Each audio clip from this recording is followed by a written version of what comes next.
page.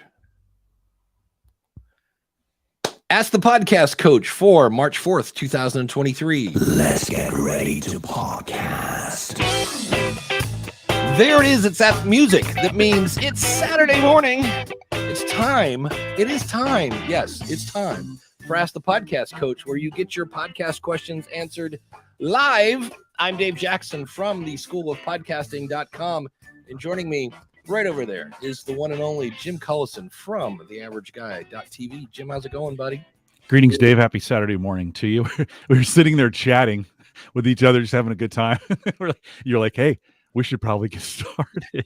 Like, hey, it's 10:32. There are people out there waiting for us to just having a good time together. That's the relationship Dave and I have, is we're just chatting, just having a good time, talking about podcasting. We're all, jacked up and ready to go. It's the week before Podcast Movement. We should say that there is no show next week because I'll be flying back from Vegas. So that'll be it's in Vegas this year?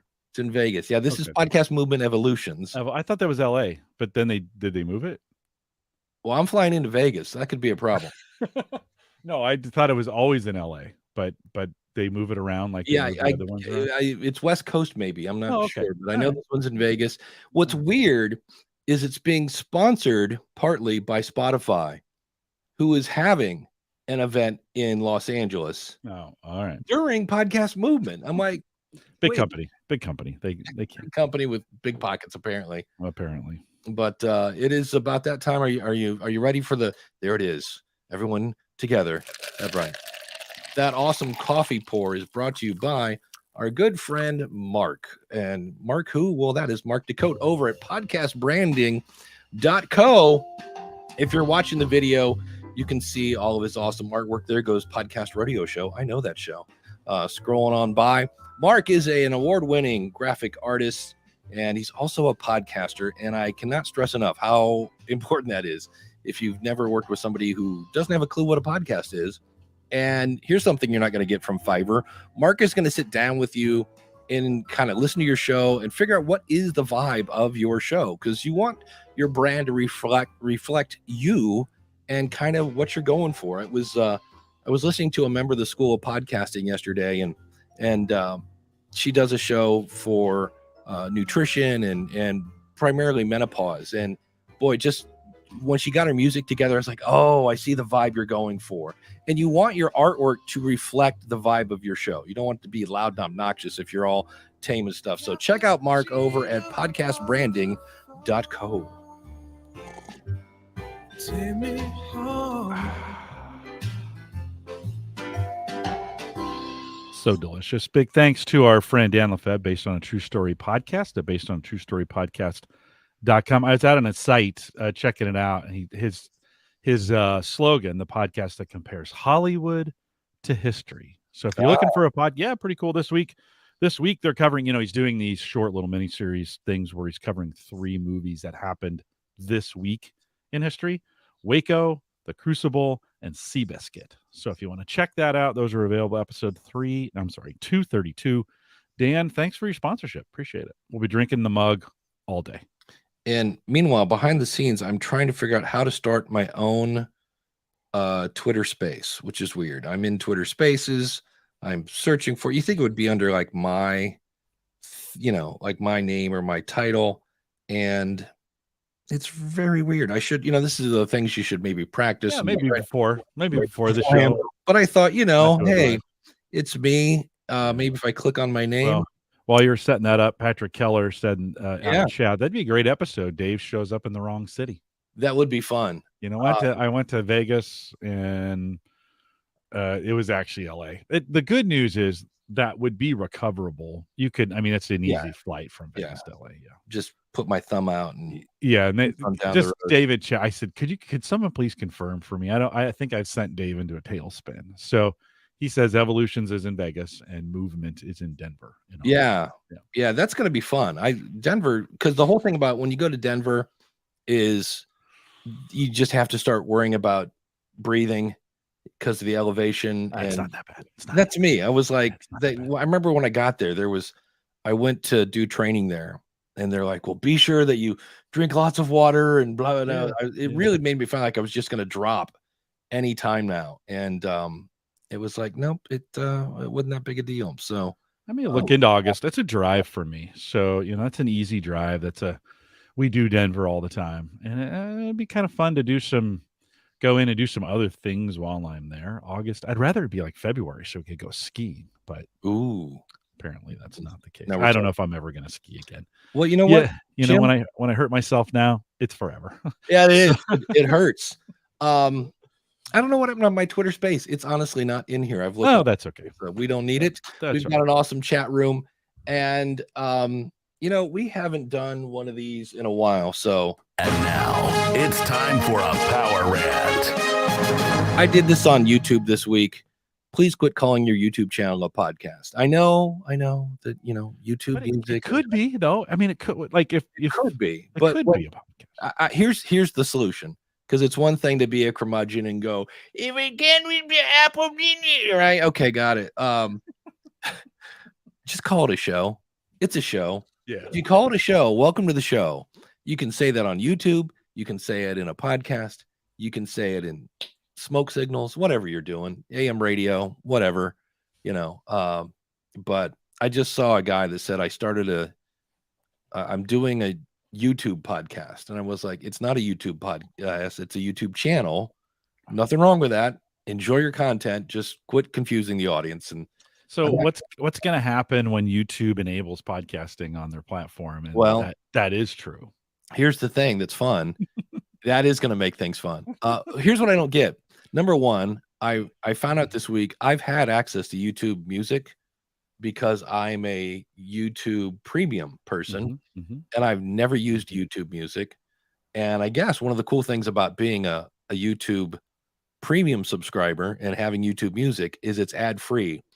But when they add podcasts to it, they're going to put ads in it. From what I heard James Cridland say, they're going to add ads to the feed themselves. Somewhere over there while you listen, and this is the part that's all blurry, there are going to be ads over there somewhere. So my guess is they're going to pull a Stitcher Play and play ads in between episodes, maybe. That's how I would do it if I was going to put ads on a platform, but just realize that I'm paying money for YouTube to get away from ads, and you're going to put them over here, and you're telling me to come over here and listen to podcasts. Yeah, that's a bad move. I'm like, It's a bad and move. then the other thing was James pointed out that it's only released in the US. And then I did some digging and found out that back in 2016, they did the exact same thing with Google Play Music. Everybody was like, ooh, podcasts are coming to Google Play Music. Yay. And then it was only in the US. And I'm like, I don't understand. I get it as a person that works in technology that you don't want to have an avalanche of people come in on a new product. But I'm like, you are kind of Google, right? You could probably beta test that somewhere. But to me, when you only do it in a certain area, I mean, the one thing that was here's a weird phrase you don't say a lot. The one thing that was cool about the pandemic is everybody was talking about it because everybody was going through it. Like people in Switzerland, we were all going through the same thing. And I'm like, why not let it go everywhere so everybody can be talking about how cool podcasting and YouTube Music is? I'm like, that's the part I get that. And I did hear where, oops, wrong one. We'll come back to that. They're going to start implementing RSS. And that's the one that I went, they're going to somehow tie RSS into YouTube Music. And then that's the part where everything gets blurry. And we're like, so does that mean they're going to start hosting files on YouTube Music? Yeah, you would think so. Yeah. So, because I know there's a thing about advertising. I was reading through the terms of service. I went over to Stitcher's portal, and Stitcher's portal is now Simplecast. And what's really weird about it is it almost looks like you're signing up for Simplecast. And I actually stopped because I went over and I was like, hey, none of my shows are here. And I emailed them and I'm like, do I need to add my shows back? And they're kind of like, yeah, even though they're already here. But by you signing up in the Simplecast portal, you'll now be able to see your stats that are here. The whole thing was very weird. But Dan has a point here. Doesn't everyone call Joe Rogan a podcast still, even though he's not? Yeah, that's true. He's technically not a podcast. Well, no, I guess not. If we go by the artist, he was a podcast. Yeah. And that's the part I don't want to die on that hill. But I mean, there's a guy in my Northeast Ohio podcasters meetup, and he goes live to Twitch on his phone. And I don't have the heart to go, you're not a podcast. You're a Twitcher or whatever, it's like you're a content creator. So that's cool. But, well, why does it matter? Like this is the question I always ask. Why does that actually matter that we get so crazy about this definition? It drives me nuts when somebody says, I have a podcast. It's called such and such. And I go to my favorite podcast app and it's not there. And I go, dude, I can't find your podcast. And they're like, well, it's on YouTube. And I go, oh, okay. Well, you're not a podcast. So I keep running into that because people think, I don't understand why people aren't going, I'm a YouTuber. My show is called blank. Yeah, no, that makes sense. There's that. Yeah. And the difference between, and again, the listener doesn't care about this. The podcaster should. If I'm a podcaster and Spotify goes, hey, Dave said something. Dave said the phrase COVID-19, which I've now said, I think 3 times. No, I said COVID 3 times. Now I've said it 4. Oh, stop me before I say it again.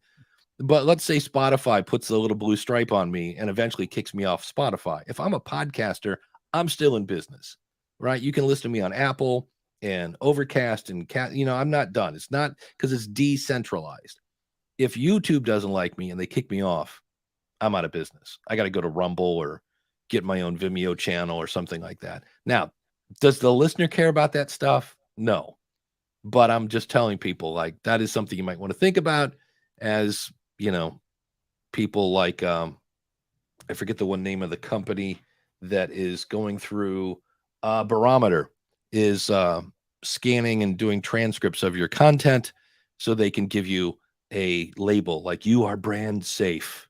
And I'm like, I really don't like the sound of that at all. So, but that, then now we go into, we'll turn into the new media show really quick and start.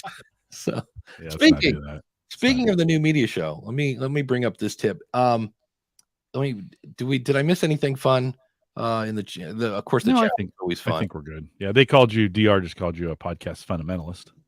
Yeah, kind of. And again, I don't want to die on that hill. I really like if somebody goes up to me and they go, oh, I have a podcast on YouTube. Oh God, I'm sorry. I mean, it's just no, I'm not like offended.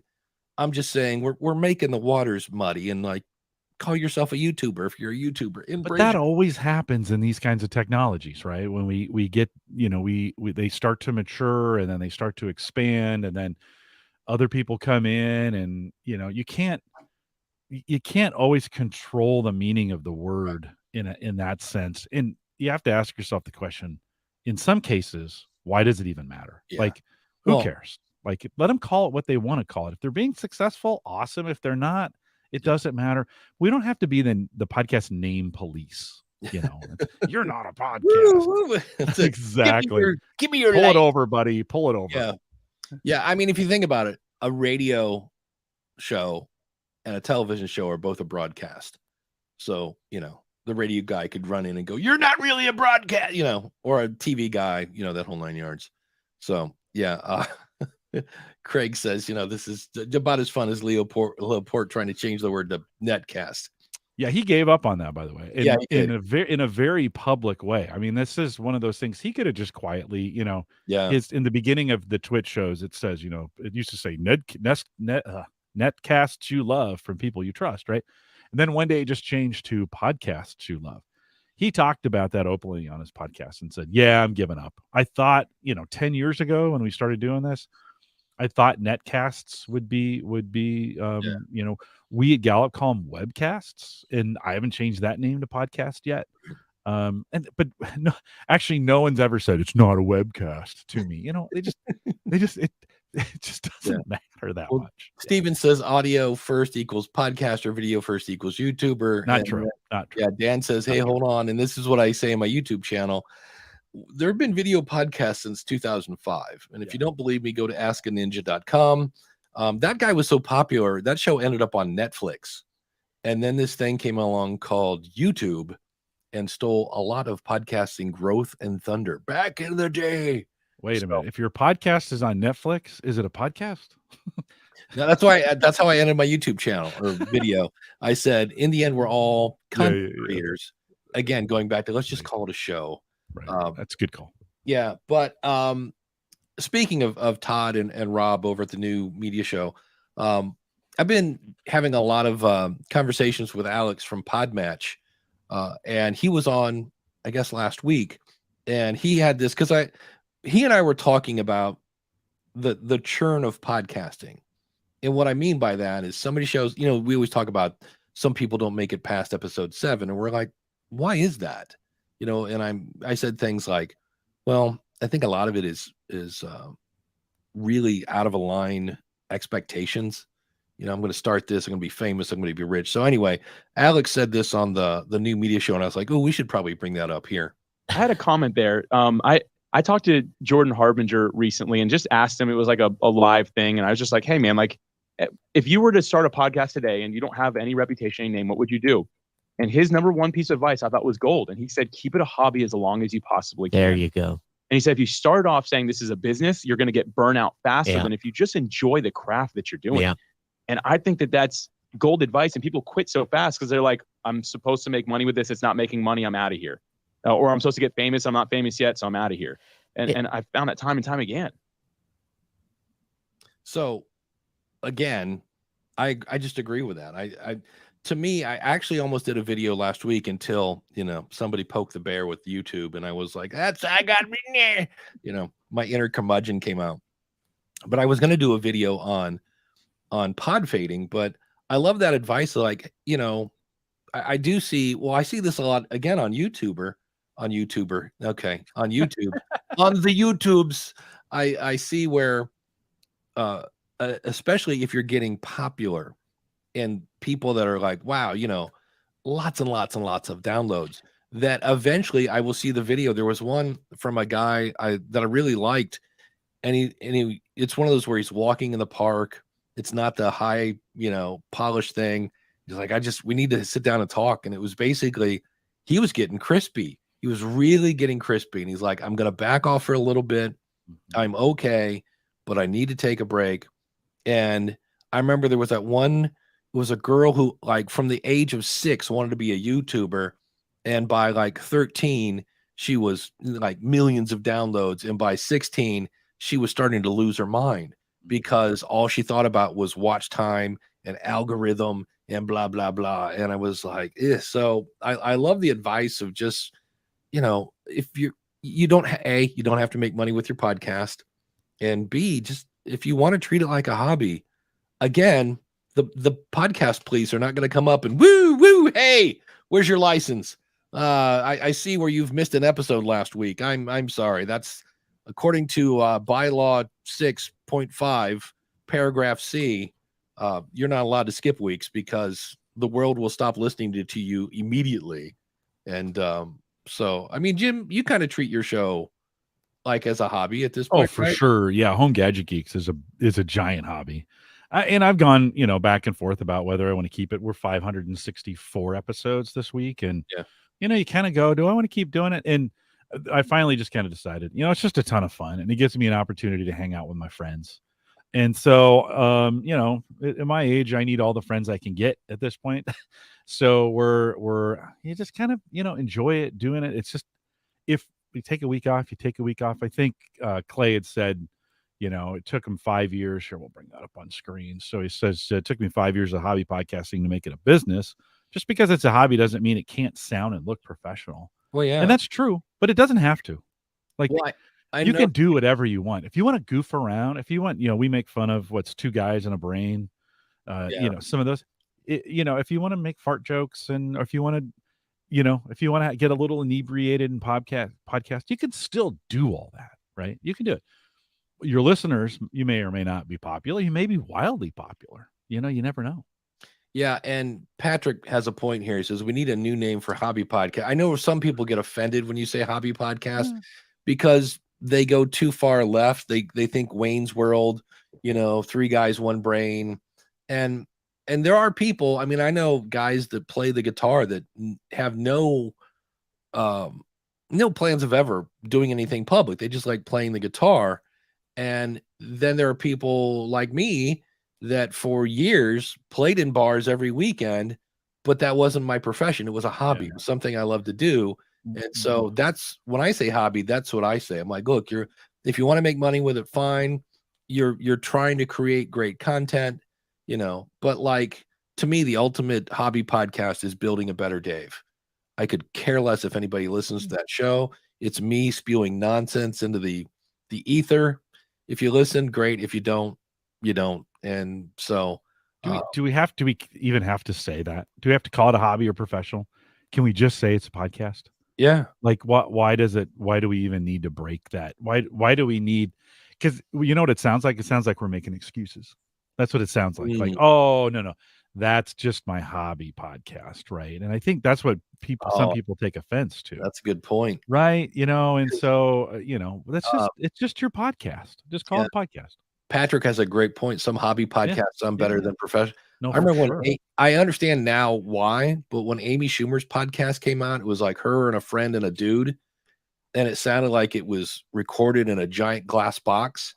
It turns out it was recorded in a giant glass box, and she was like 7 months pregnant. So I'm like, okay, you get a pass, you know. But it was, I just remember when I heard it, I was like, this is horrible, and it didn't sound like you did any planning. And again, 7 months pregnant. You know, well, we just don't have to listen. When Spreaker came out, when Rob Greenlee was over at Spreaker, and they started a Spreaker podcast that I would kind of say was a pro podcast, right? They're all professionals. They're talking about platform stuff. First couple episodes, they were awful. Like Rob was trying to find his way, and it wasn't even Rob. I think he had gotten somebody on the team to get it started, and then the first couple episodes were really weird. Then you can kind of hear it morph. The guy who starts it kind of disappears, and then Rob comes in. He got one guy that was like a kind of a conspiracy theorist guy. Alex Exum. Alex Exum, yes. Exum. And it was great because Rob's a great straight man. Yeah. Right? That's what he is. You put Rob next to Todd because Todd will say anything. And then you put Rob next to Alex because Alex was like, that's why aliens are gonna take over, you know, blah blah. Like, okay. So Rich says it's professional if you get paid. I get paid to do Home Gadget Geeks. I don't consider it professional. Yeah. I got paid to, you know, play the guitar. I think that's the question, I guess. When are you a professional? When it's your sole thing of income? And again, we kind of go back to, does that matter? Like, if I get I'm a race car driver and I'm driving for Uber, when somebody gets in, do I say, don't worry, I'm a professional driver because I get paid for it, right? Who cares? Like, you drive. You're the driver. You're the owner. I think we don't need to get stuck on these titles. I wouldn't use pro or hobby, to be honest. Like, I mean, I do it at work, so technically I get paid for it that way too. So am I a professional podcaster? I never say that to people. They're like, what do you do? Yeah, I make media. Because I do more than that, to your point, right? I make podcasts. Yeah, I make YouTube videos. I write for them. Not very well, but I write for them. And so does that make me, so I'm a writer, right? I do things, I write. Does that make me a professional writer? Well, I mean, I could say that if I wanted to, but I don't. So I guess here's the point. You can do whatever you want, to be honest. If you want to call yourself a hobby podcaster, you can. If you want to be a pro podcaster, you don't want to use it, you can. So if anybody tells you otherwise, just say, okay. Yeah. Okay. Whatever. You know? So I don't think I'm going to go off as much as, like, I don't think it's going to be another button push. It's just one of those things I'm like, hey, just for the record, that's not really a podcast. No, don't do it, Dave. Just let them be. Let it go. Yeah. Let them be. It's okay. It's not hurting anybody. Yeah. Coach Dave says, I recently took over hosting a show for a company with committees. Just the word committee makes my sphincter just tighten up a little bit. I had to advocate for independence to keep it fun and innovating. Podcasting by committee with non-podcasters is not so fun. I can't imagine. That sounds yeah. I edit I edit a podcast for brain surgeons, and I will give them credit. They keep raising the bar on horrible audio. And it was just, the last one I said, here's the first answer from your guest. And here it is after I got done with it. I said, you can almost understand what he's saying. The first one, it just sounded like he was talking like with his hands up in front of his mouth. And then he turned away. It was just horrible. I was like, dude, I can't, you cannot polish a turd. And he's like, hey, I appreciate the effort. Ken Blanchard has an interesting question. Does building a better Dave help you? Absolutely. Yeah, that is, it's really, I joke about that. I'm like, it's the cheapest therapy on the planet. And I learned, don't talk about your family in a podcast. But there are times, if there are people, I did a rant once about my church that I always go, man, if they ever heard that, they'd be probably hurt in a way, but I'd also say, hey, everything I said in that was true. At least from my standpoint. But yeah, there are times, I did a thing, and it's just me being goofy half the time. Like around Christmas, I did one on Frosty the Snowman. Was he really just depressed? Snowman, was that like was that Frosty? Was he trying to do death by cop? You know what I mean? Because he only paused a moment when he heard and then was he suicidal because he knew the sun was hot that day? So just really weird, strange thoughts that I go, yeah, that's a building a better day. When I was married, I'd go off on a weird rant or tangent, and my ex-wife would go, oh my God, is this the next episode of Building a Better Day? But I think I had a starred one here. We did that one. Wait, before we do that, what was it? It will come back to me. Okay, we'll go on to something else. But there was something that what speed do you listen to your podcasts on? I usually like 1.3, 1.4.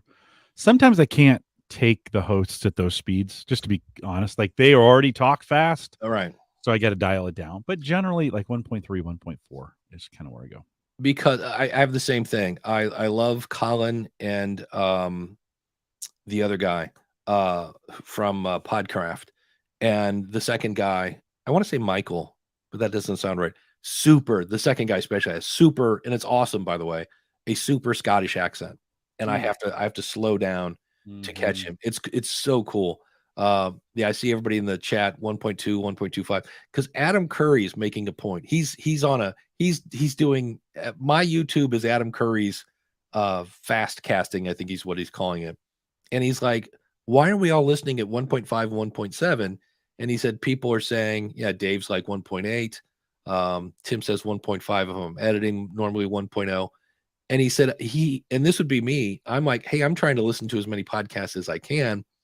And sometimes I have to listen. I'm trying to get through, all the cat talk and French toast recipes as somebody gets to. I reviewed a show on the Podcast Rodeo Show, and they say in their description, the interview starts at 6 minutes. And I was like, that's interesting. I wonder what they talk about for 6 minutes. And I don't know why co-hosts figure out, like when Jim comes on, he's like, hey, Jim, glad to have you, blah, blah, blah, yada, yada, yada. And Jim doesn't go on for 4 minutes trying to be funny, and then we just we stumble our way into a coffee pour and we're off to the races. And these guys were just going off about, first of all, it's a show about professional wrestling. And the first co-host decided to talk about hockey. And I'm like, is this a hockey podcast? And then the second guy started talking about baseball. And finally, the actual host was like, well, meanwhile, back in pro wrestling, And so my question is, are we listening at faster speeds because, well, we have to get through all the crap? I don't think so. I mean, I think sometimes maybe, but I think because it's not like you listen faster speeds and then slow it down for the good stuff, right? I still listen to it. I think we can hear and understand faster. Like we're just able to do that. So I could get, during COVID, I wasn't in the car as much. So of course I wanted to get through as many podcasts as I could that I was falling behind on. Right now, it didn't change the way I listened to it, but I listen to them faster because I want to get more content in. is why I want to do it. So Yeah. there's a couple hosts that I listen to, and they step all over each other all the time, and they're talking over each other, and then they're goofy, and even fast, I get frustrated. I'm like, oh, okay, guys, 30, 30, 30, 30. Let's get past that point. Or sometimes this week I just shut one off. I'm like, all right, I need a break. My brain needs a break from listening to these yahoos. That's what Adam is saying. Is his thing is people are finding that they are now more patient with their children because a kid. If you ever hear a kid tell a story, this one time, and then the thing happened, and then so and so, and then so, and you're like, okay, what's the point of this story? And he's like, so when your kid can't get to the point and they're talking slow and they're all over the place, we want our people in life to be like a podcast, and so we may be less patient if we're used to listening at 1.5. And I was like, I'm not sure I buy that. I get the point, but it was just an interesting thing. And Patrick says interviews don't have to be the main course. No, it's weird. I still listen to, I have the direct opposite. I listen to the intro of Mark Maron's show. And many times I don't want to hear from his guest. I skip and it's like 10 minutes of just inside jokes on Conan O'Brien Needs a Friend. Cause he's kind of taken a page out of Howard Stern's book and makes fun of his team. And I'm like, I don't care about your team, and I don't get the joke. Craig says it's an information podcast. If it's an information podcast with a slow speaker, he will speed it up. If it's a drama-based podcast, I never would. Yeah, drama-based, although I want to, because I have found many drama-based podcasts get lost in the sound effects. They really, and to their credit, they make some really cool soundscapes, but there are times when I'm like, yeah, I get it. The person's walking up the stairs, but like, is this the stairway to heaven? There's like 47,000 steps here that we've heard. And I get it that it's raining outside, but what's the next thing? So, if you were editing say you were doing your own podcast and you'd interviewed somebody and they were generally slower to get to the point. Yeah, you edit them for content. You might take some things out of there that don't matter but would you speed them up on the recording? Right? Yeah. The only person I've ever sped up is, again, the brain surgeon people that I edit for, because, and this is to their credit, they mute when they're not talking. So number one, I never have to worry about people talking over each other. But what will happen is the person will end the end of their question. And so there's this weird pause where they're hitting mute. And then there's a pause where the doctor's figured out, oh, he's done talking, and he will unmute. So you have these ginormous pauses in between the end of an answer and that. So I will go in and like, okay, let's make this look like it was a conversation. But no, the only time I speed people up is if they repeat themselves. I'll see people do that. They'll say something, then they'll kind of say it again. I'm like, yeah, we already heard that. I just heard, I was reviewing a member of the School of Podcasting, and he said something about whatever it was, blah, blah, blah, tagline for the episode. And then he said at the beginning, he did his little intro, introduced himself, blah, blah, blah, tagline for the episode. I'm okay, cool. And then he took a little tangent, and then he said the tagline again. I'm like, we got it. We understand what the episode's about. Quit telling me what it's about and just do the episode. So that was one where I'd be like, okay, I'd kind of speed things up. So always fun. But I was just curious when he was talking about that. And we're going to hope that StreamYard doesn't take a crap today. Forget to hit record? No, I hit record, but for some reason I went to make a marker on the Rodecaster, and apparently I hit pause. I didn't know you could do that if I hit this.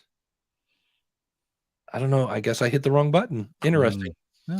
I think we'll be okay on. Yeah, we'll be. Well, that's the thing. It's, I've jinxed it, but I said this beforehand. I go, I don't think we've ever lost a recording in StreamYard. I never have.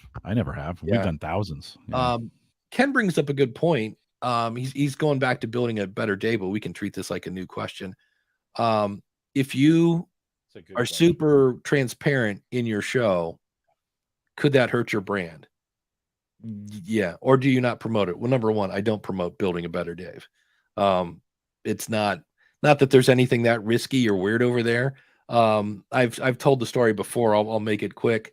When I first started that show, I was going to work blue, and I did an episode that if Amish people don't have electricity, does that mean there's no Amish porn?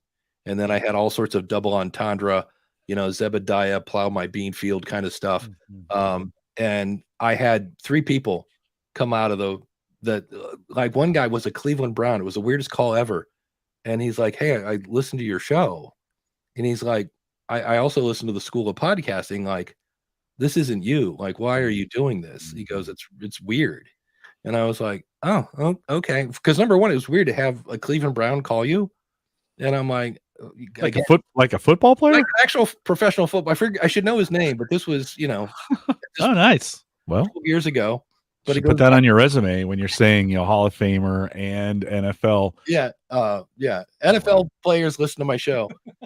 And so I quit doing it. And that was also the one, and the to finish this story is when I was dating my ex-wife, we got to the point where it was time to meet the kids. And so I get there and I meet her kids, and the 16-year-old goes upstairs and Googles Dave Jackson. And of course, what does she find but the episode about Amish porn, which is still online, by the way. Really? But it's always a thing. If I ever do anything risky, I'm just like, because for me, it's always like, well, what if my church hears this? But like there's one called the Bondage Barn where me and David Hooper and a bunch of guys at Podfest went to an actual dungeon, and I said, I will go in the name of science, which I did. And this reported on it. I'm like, look, I'm not participating, but it was a very weird experience. And my favorite was Mark Johansson referred to it as Satan's CrossFit. It was a very, but it was an interesting story. And that's kind of my thing. It's either, I was like, well, if nothing else, this will be a good story for the podcast. Well, in both those examples, you're out of character, right? To use that term, where your brand is X.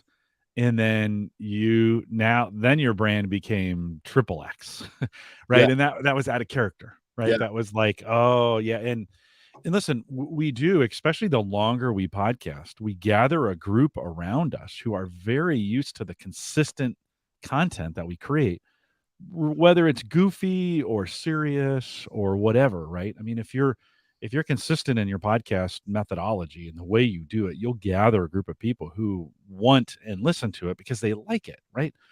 So when you go off color, whatever, when you get off brand, it's shocking to them. And listen, when you did episode 400 on School of Podcasting, and that was so different, that's a risk, right? And I'm sure you could have gotten some feedback that said, yeah, don't go that was fun once. Like, don't do that all the time. We actually want some serious content. Well, I did one where Master Cauldron, who's an awesome supporter, who does a show about BDSM, and I forget how it came up or whatever, but there was something, and I made a joke about his show, and I made like a jingle to the no, whatever. These are a few of my favorite things. Yeah. And I remember it was something like, I think I said the word nipple clamp or something. And I had somebody say, I didn't tune into the School of Podcasting to hear this filth. Yeah. And I was like, wow, nipple clamp is filthy. I'm like, well, for some it is. For some right? people, for some it's a little shocking. Yeah. So it was just, and it was a joke. It was an obvious joke. And I played it for him. I'm like, hey, can I, I don't want to offend the BDSM KY whatever, he's like, dude, this is hilarious. Can I play it on my show? And I was like, well, if he's fine with it, so yeah, but that's probably a smaller. I mean, School of Podcasting it's a clean podcast. Like, you come at that pretty professionally, right, and then that's just then you show up in an alternative way. Not that that's wrong. Like that's right. You can do anything. Yeah, but you shock your audience, right? You shock your audience. They're used to one thing. You provided another. It's the Howard Stern in me. I want to go right to that line. But the problem is, sometimes I think I'm right at the line, and some of my audience is going to go, well, you kind of crossed it.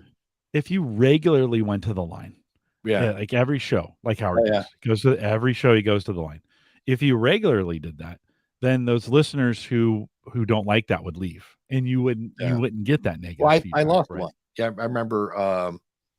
I forget her name, but she used to listen when she was doing the dishes. She was awesome, And she just said, I used to recommend the show. I'm not anymore. And I went, all right, well, it is. And that's where somebody, it might have been Clay. Somebody said, I think we underestimate losing members, that we work so hard to get them. But Yeah.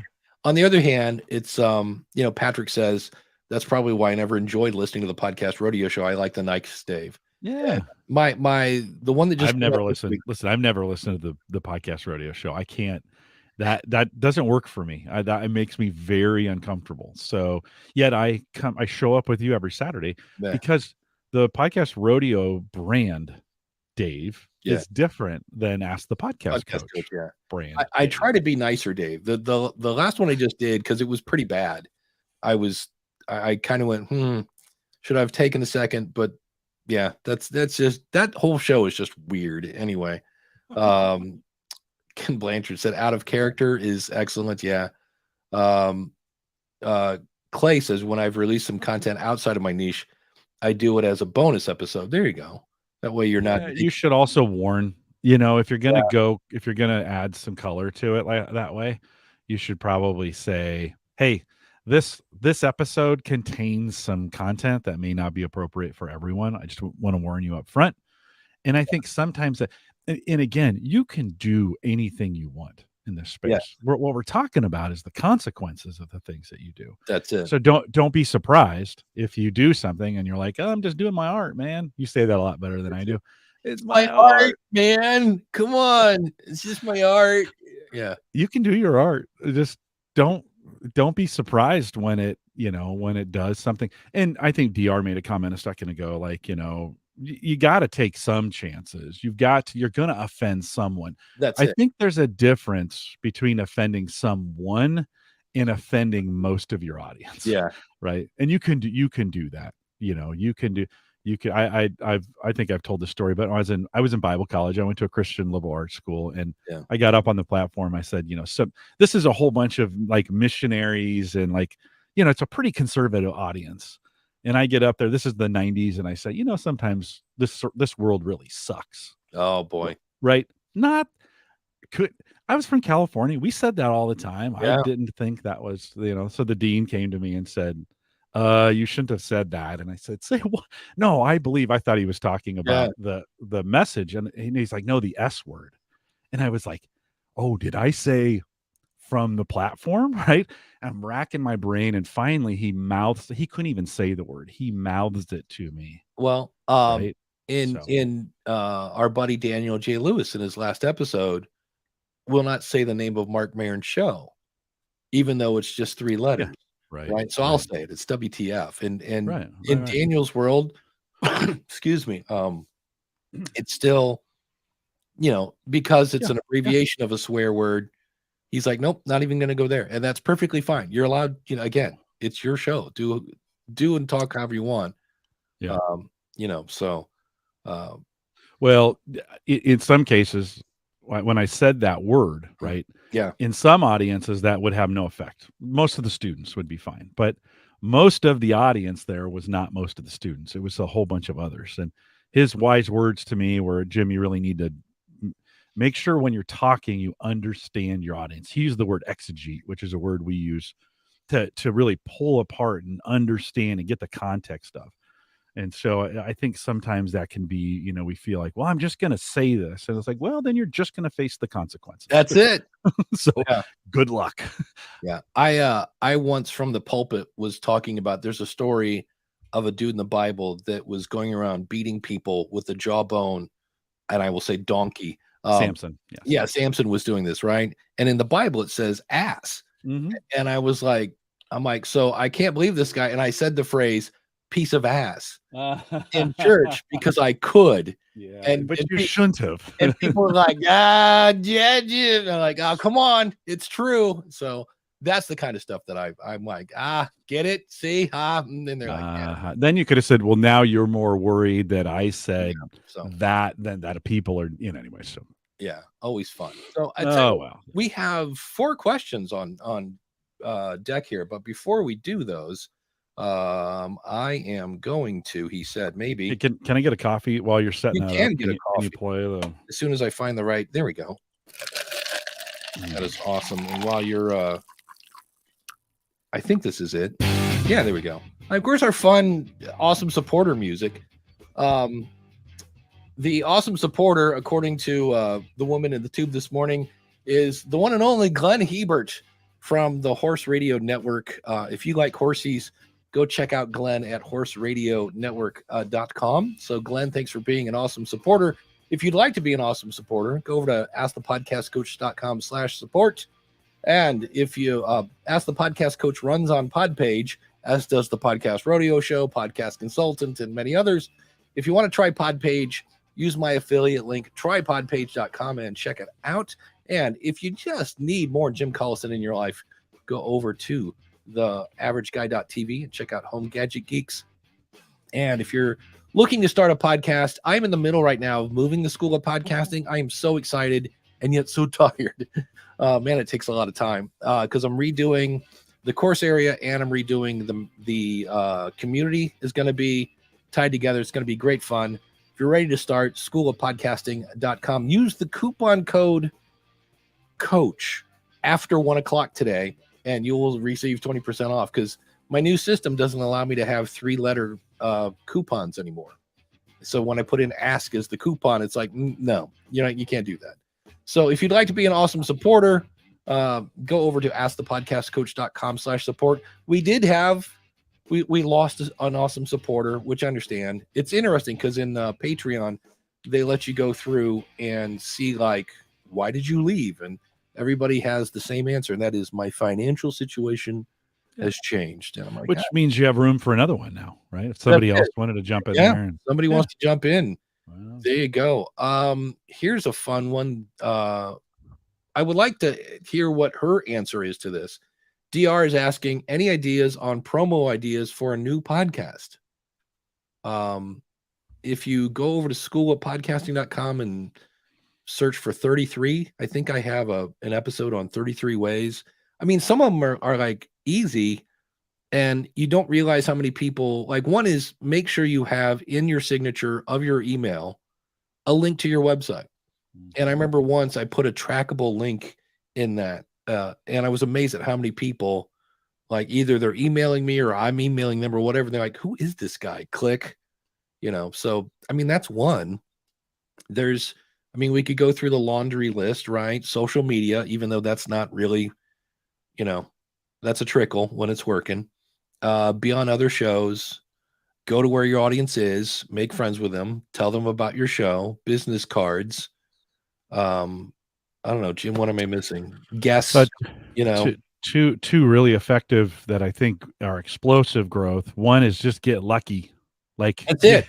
Right. Most be of the the right time, place at the right time. Do that. I don't think most of these are like slow growth, right? They just, they create slow growth. If you get lucky, you get mentioned somewhere or whatever, that can cause, because nobody wants to do slow growth. They're just, I don't have time for slow growth. I want it fast.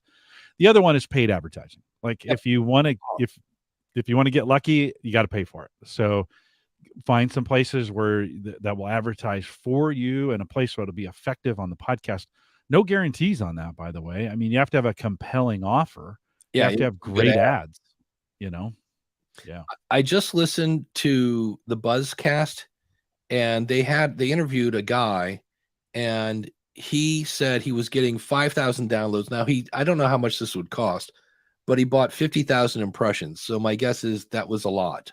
And he went from 5,000 downloads a month to 7.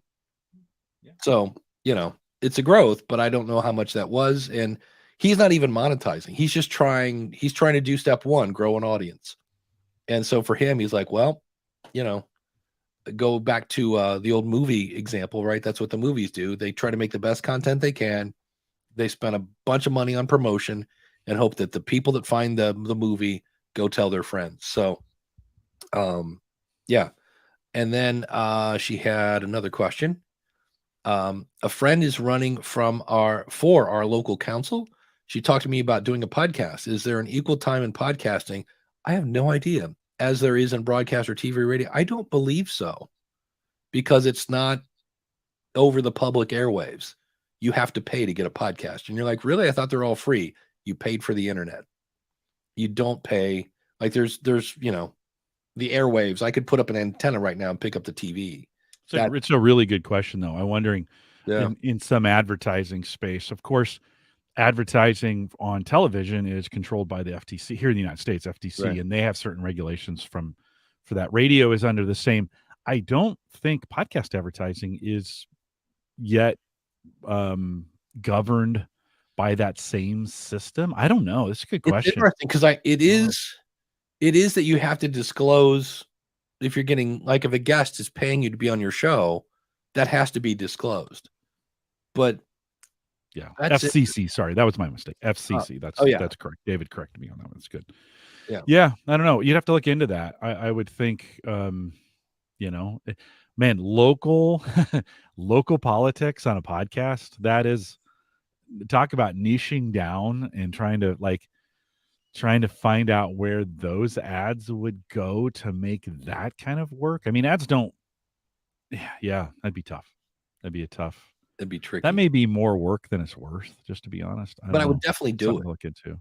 If I was a politician, I would have definitely my own podcast. I would be, explaining what's going on, and just think about city. Oh yeah, have your own podcast for sure. Yeah. Just have your own local podcast, and expect the numbers to be super small. Yeah, but super engaged. Yeah, right. I mean, that's the perfect example of a way to talk to everybody all at the same time, especially during a busy campaign season. Well, the beauty of a podcast is it's not live, so you can, like, right now we're kind of cherry picking the questions here. And for the record, if I missed one, feel free to send it back through, and because sometimes the chat gets going and I miss them. But on a political show, you can have your cousin call in a question, and then you could answer that question. But by doing that, the vibe you're sending is that you're a warm, caring person, and you want to do the best for your community. I would definitely have a political podcast, and I would definitely that is a form of propaganda, by the way. It's called Like One of Us. That's where you see the president-elect coming. He's got his flannel on and his coffee cup, and he's going to get a hot dog down at Joe's Diner and shake some hands and get out there with his, he's got a straw in his teeth, like, okay, great. I see what you're doing there, buddy, but why did that instantly go to a Midwest genre? I've seen that. I mean, Kansas.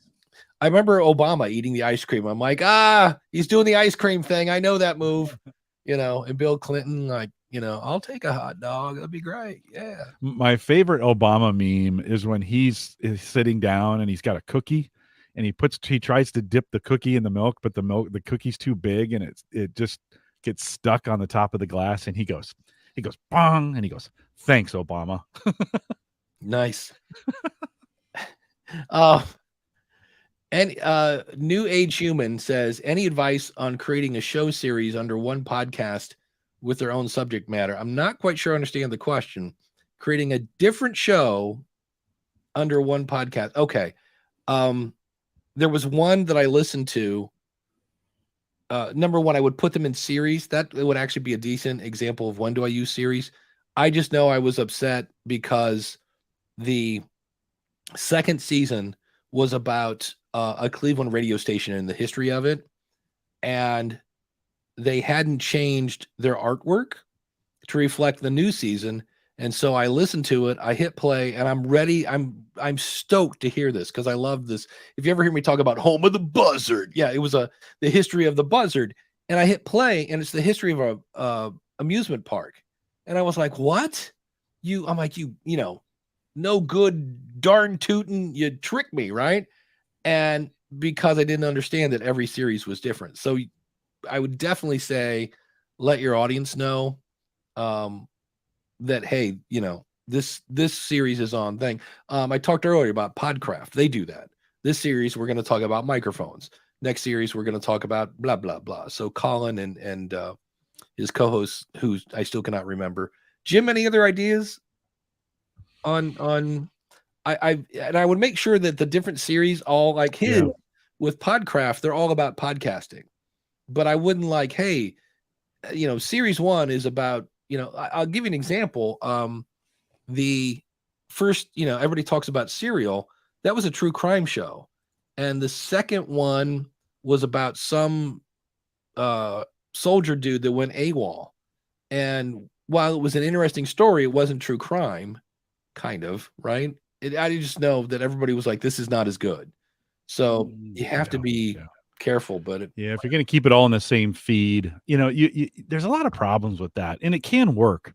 But you said, like titling or seasoning, you got to get for the titles, you got to get a really short identifier up front so they know which is which. If they're gonna have all all this different content in the feed, you want to give them a visual clue to be like, hey, oh yeah, that's this podcast, or yeah, this is the other podcast. So, but once you start doing it, your audience will figure it out, right? It may stop people from listening to it, it may not, but once your audience gets used to it, then you start getting subscribers. Just make sure you keep it consistent so they know. It's all about predictability, right? It's all about me. Yeah. I get super mad when I can't find things that have changed based on the way I consume them before. It doesn't mean I unsubscribe. I just get a little frustrated. And sometimes I don't. I mean, there's some podcasts that have changed the way they've done things, and then I've just stopped listening to them, and then I forget about them, right?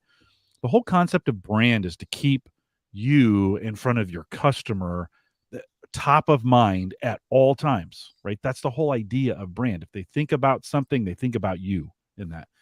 If you make things hard for them, you're going to make it harder for them to have you top of mind, and they're going to stop thinking. We have enough things to think about, right? So just make sure you're making it easy for them. Yeah. Which kind of ties into JD's question. Is there a good tool for making a master feed for a network of shows? I looked into this a while ago.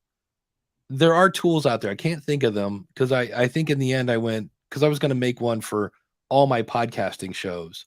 And so you could just, here's, all things Dave kind of thing. And they were, the free ones especially weren't that great. And about that time I dropped the idea. So I don't know anyone. Many moons ago, Yahoo had a great one, but much like many things at Yahoo, they don't exist anymore. So I'm not sure. I know if you're using Libsyn Pro, they give you an all-in-one feed. I believe Captivate gives you an all-in-one feed because you can have a network on Captivate without having like a pro level thing. So depending on who you are, WordPress would do this for you.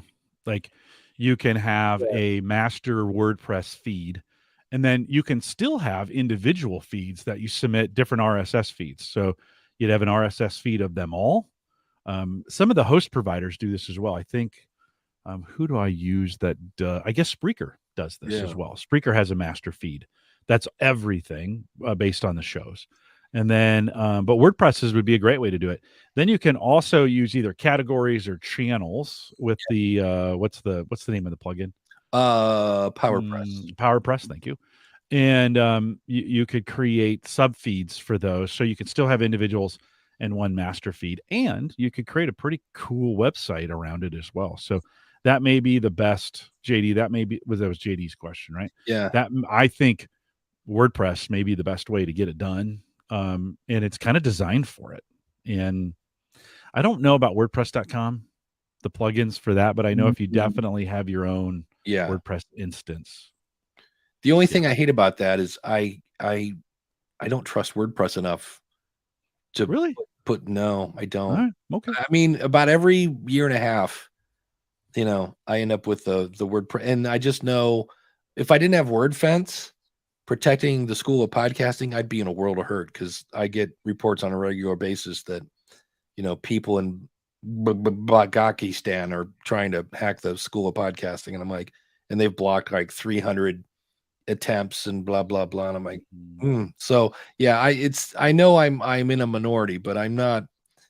I've just had, well, even right now, if you go to the school of podcasting, it's one of those things, it's on my list of like, as soon as I get done with all this stuff, I'm going to attack that. If you go to schoolofpodcasting.com/episodes, I'm using Elementor. I think I might have actually dumped it for this page, but you will see a list of my episodes, and I think there's like 9 on there, and then it's the same list again. It's duplicating my episodes, and I was like, and I go in, and I'm like, that's so weird, and I've looked at the code, and I'm like, I don't know why it's doing it. It doesn't make any sense, and it's just like, whatever. You know what I mean? Who's going to scroll to the bottom of the page anyway?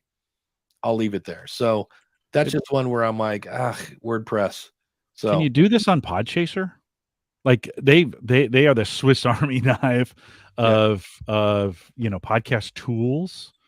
Would Podchaser be able? I that may be something to look into. JD, look at Podchaser and see if they have a way of, because I mean the easiest way to do this would just be create another feed and then you upload, right? That's more hosting, right? That is granted, right? And it's double work, but maybe you can create a list on Podchaser that can also be turned into an RSS feed. I wonder if it's still around. I mean, literally, this is how I made my first. It's still around. Oh wow!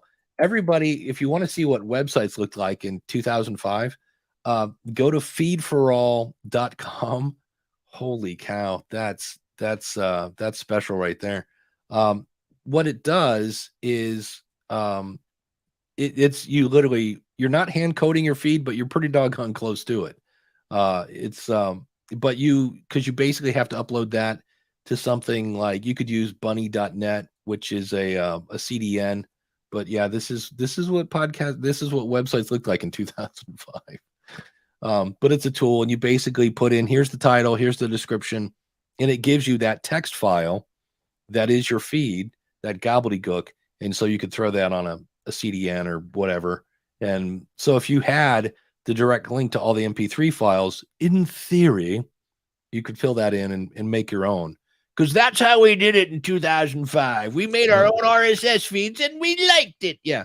So the most recent latest news on that site you just showed was from March 25th of 2013. It's been 9 years. Yeah. Since anybody posted out there.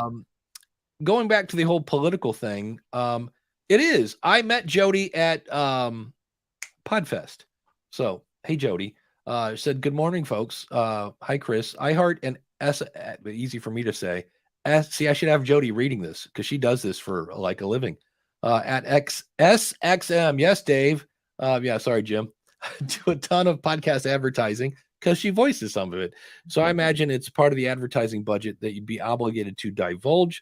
But it may be that iHeart, by the way, number one in podcasting, and SXM report that sort of thing. I suppose it depends on who's hosting the podcast and what their policies are. But there are plenty of political podcasts.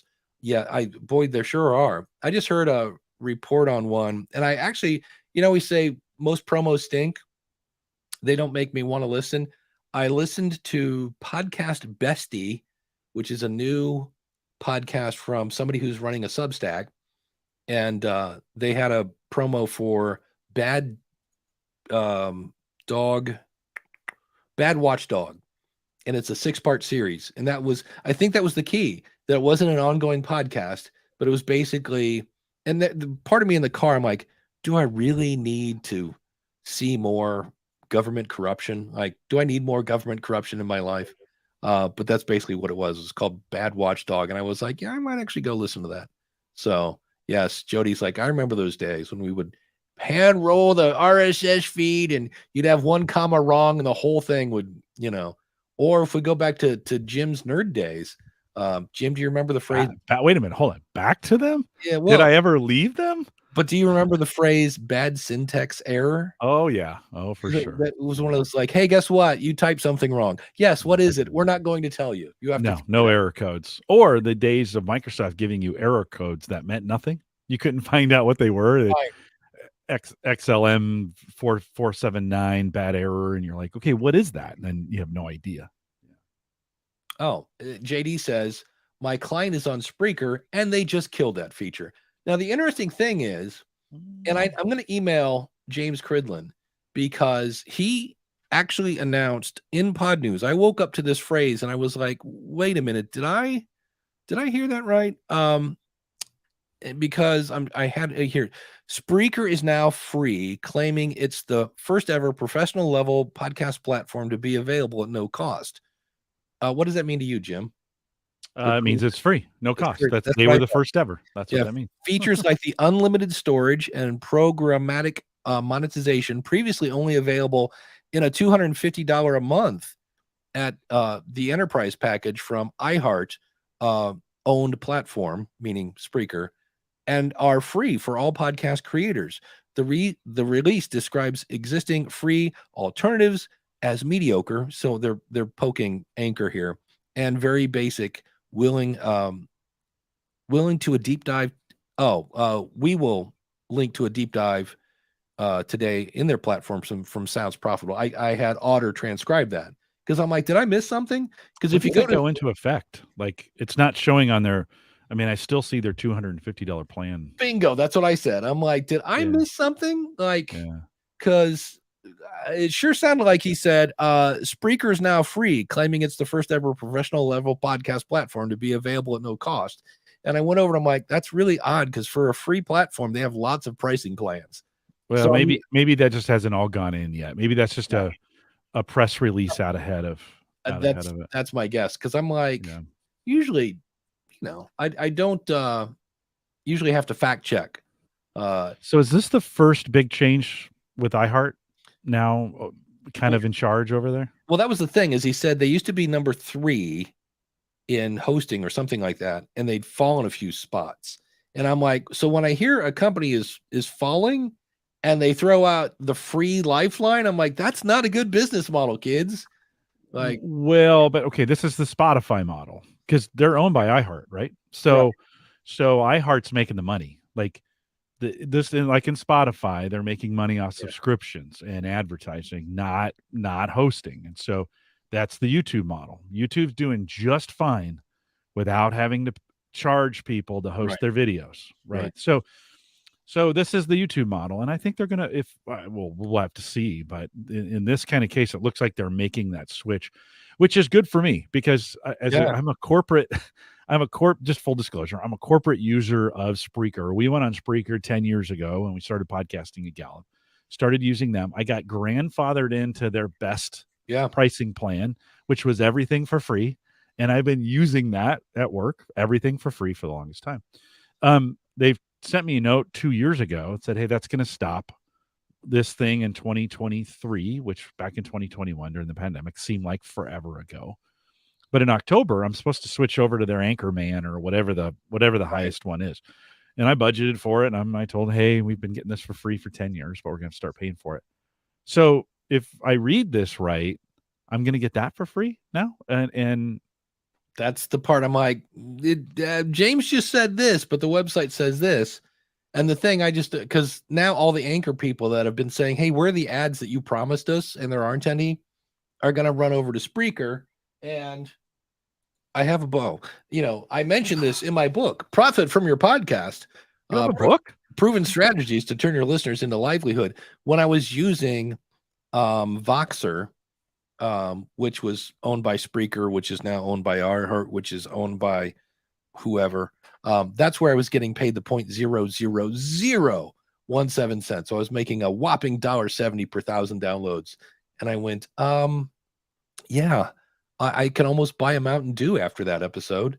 So when everybody hears, oh, there's ads over there, if you take 300 and multiply that by 0.00017, it's not a lot of money. So now it's better than a poke in the eye. But if I have a choice of making my audience listen to an ad or earn 27 cents, I'll take the hit on that. I'll make my audience not have to sit through a Geico ad to get through that. But it is confusing because I put out as soon as I heard that, because I mean, James is the first voice I hear when I wake up. He's on the woman in the tube from Amazon. And so I'll say, play my flash briefing, and it gives me the weather and stuff. And then James comes on and I hear, Spreaker's now free. And I was like, say what?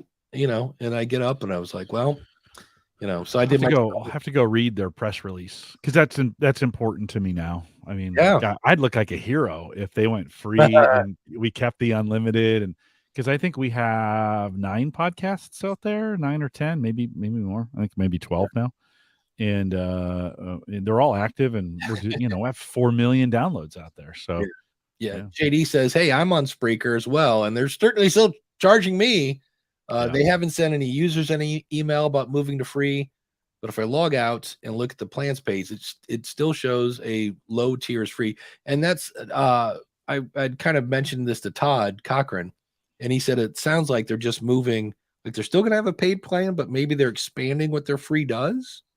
And I was like, so we're all kind of waiting for this to kind of shake out. Jody has my favorite comment ever. I say this all the time.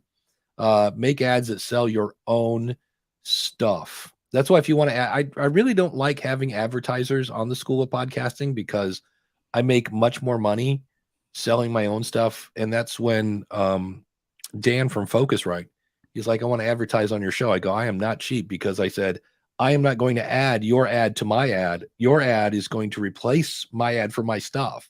I said, because I don't really do that long a show. I don't want to have all the ads in it.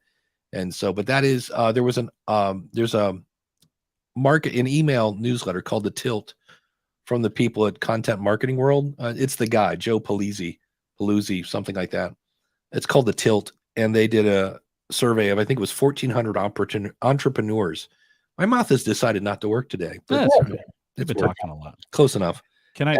And the number one way 1,400 entrepreneurs made money was selling their own products and services. And then when I hear Rob on the feed explain that less than 10% of podcasts get enough downloads to get, quote, a big sponsor, I'm like, why does everybody not see that means 90% of podcasters don't get it? But yet everybody's like, oh, I'm going to start a podcast and get ads. And I'm like, all right, well, again, everybody's got a goal. And if you have a niche show, the fact that I even get a sponsor, I'm nowhere near the 10,000 downloads you need to get a sponsor. But Dan from Focusrite wanted to get to podcasters, and well, I've got them. So you were going to say something. Yeah, let me just share that free speech plan there. There we go. This is Spreaker from iHeartRadio, or from iHeart, I guess is what they're saying now. No credit card, customizable RSS feeds, make money with ads. This is a change. 6 months of stats, but unlimited episodes. And I think they're limiting it to one podcast. I don't think you can have I don't think you can have multiple. And this is maybe going back to what they're talking about before. When I logged into my free account this morning, it was telling me I had too many podcasts because I had 2 in there, and it was saying you're over your limit. So I think that free plan is going to be limited to one podcast. What'll be interesting is to see if they switch that across all their podcast feeds, because we have a ton. This is their pro plan here at $250 a month is kind of where we're heading, because we just have have so many podcasts out there. Yeah. So I have to contact them. Maybe I'll send them a note this week and say, hey, I need to talk to somebody, because it's not clear what exactly is going on with you guys.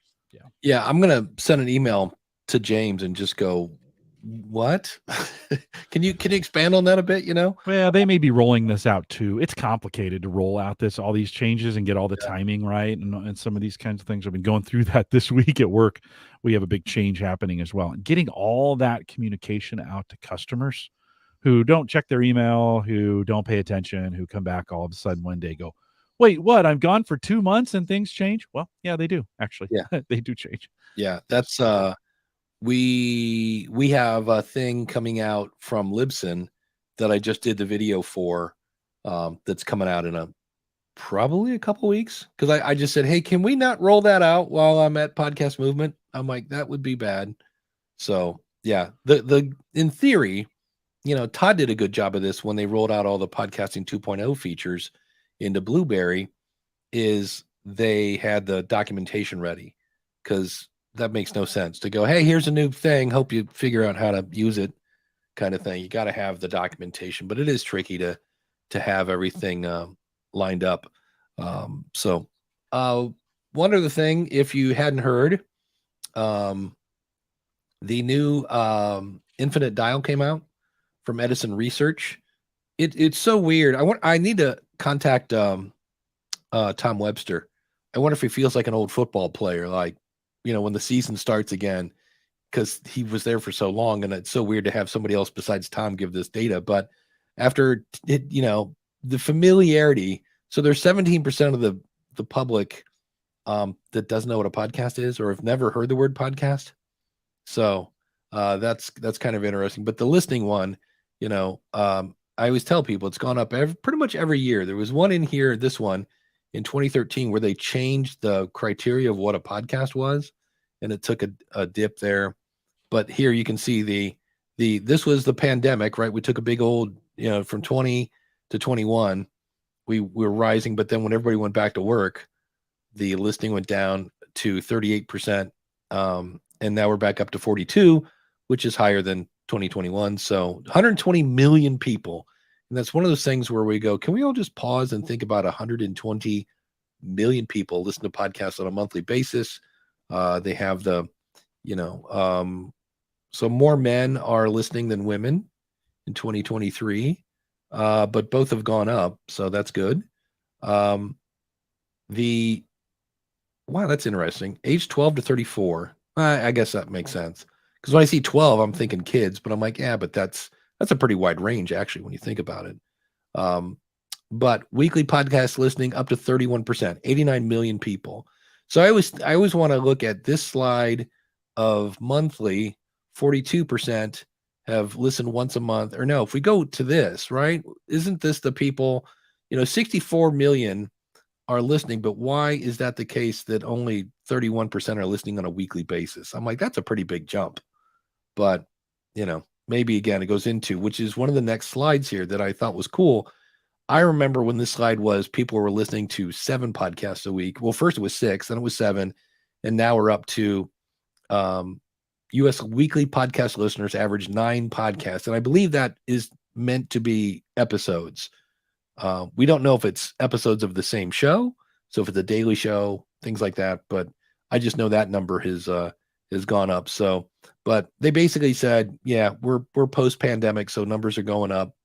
Online audio has hit new heights, and they kind of describe that. That's the whole, like, iHeartRadio on an app is now online radio, because it's not a podcast, but it's streaming kind of stuff. So, and advertisers need to move more of their budgets into audio. And that's the thing when we were talking about ads earlier, when Spreaker says, hey, and I get it, it's an ad move. We're going to give you the ability to run ads in your show. I was watching, it was it might've been something with a bunch of zoos on Animal Planet. And I'm watching it through Google TV, and it goes to a commercial, and it said, enjoy your moment of Zen. And it was just this peaceful river, because they didn't have an ad. And I was like, wait a minute, like, why not, if nothing else, promote one of your other shows?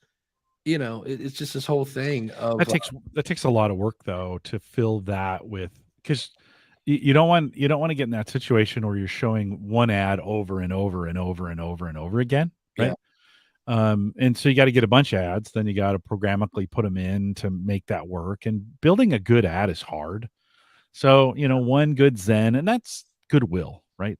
People are like, oh, I mean, all of a sudden, imagine you're just getting blasted with ads, and like, here's 30 seconds of Zen, and you're like, oh, well, that's pretty nice, I went through YouTube TV, and I didn't know I had this option, but it's in the app where you can go through and say, I'm never going to watch Home Garden TV. I know that's sacrilege for some people. Was that me? That was me. And I'm like, wait, I've turned off my notifications. Why am I getting a notification? But we will turn that off. It's just letting me know that we're down to the final minutes of we're coming in. We're coming in hot. I've got a thing at noon. So I do have, so let's wrap it up. We might end a little early. Yeah. And I forget what I was talking about. So I've ended up watching new channels that I normally don't watch, because I was like, oh, I've never watched this. Like, there's Comedy Central, but there's another one, and it's interesting, especially if I got on the one night I walked out, and it turns out I was watching something with the Golden Girls. I don't know what channel that was on, but I just left the TV on. And it's interesting when you watch different channels, because they have a different audience. And I'm learning about some really interesting products that are never going to be advertised on mainstream media because they cost too much. But it was like, it was some sort of broom, infomercial kind of thing. And I was like, that looks kind of cool. So it was just from a podcasting standpoint. I was like, oh, look here, different audience, different ads. And that kind of ties it into the talk of advertising here, that make sure your ads meet your audience. That's another thing Alex said. he was talking about how basically people are coming in.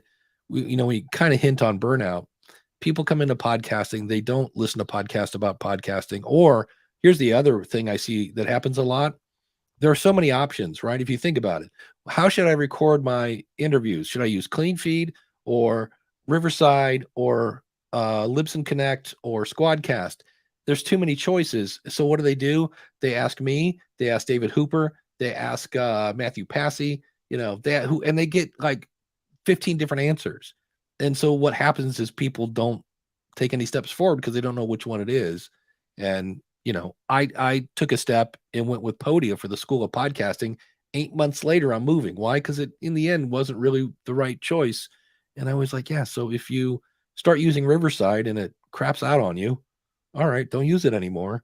Move to something else. It's not that big a deal. So, but anyway, Jim, what is coming up on Home Gadget Geeks this week? Yeah, my daughter Sammy joins us. She's fresh off of fresh on a new job. They're at the Bellevue Public Library, and she started explaining all these cool things they do, technology and gadgets and stuff that's available. And I had no idea the public library was doing these things. So interesting conversation. You can check it out. It's already posted, homegadgetgeeks.com. You can rent tons of movies there. You can rent, but it's a lot more than books. Yeah. And cake pans. Yeah. Our library has cake pans you can check out. Yeah. That's Isn't that crazy? Yeah. But there's no more card catalog. That's gone. No, it's all in most cases. Yeah, it's completely electronic now. Back in the day. On the School of Podcasting, it is going to be, and this is fun. It's talking about being goofy. There's definitely goofiness coming on because the people I was talking to were goofy. And it is talking about launching a podcast, but through with insights from people like Jordan Harbinger, Joe Salsi High, Kristen Meissner, and just things like, one of the ones that people do when launching a show or to make a good show is crowd interaction. A la Ask the Podcast Coach. Always helpful to get your audience involved. So that is coming out on Monday. Don't forget, no show next week. I will be coming back from Vegas, and which means I have to record 2 episodes this week for the School of Podcasting. So this is where having one in the can is handy. So 2 weeks from this week will be an episode about using an email list with your podcast, because that's been sitting there waiting for me when a day I'm like, oh crap, I need an episode. So don't burn all your content in one place. We'll see you in 2 weeks. Thanks to the chat room. We'll be back. AskThePodcastCoach.com/live. Be sure to like and subscribe. Thank you so much, everybody. Have a good weekend.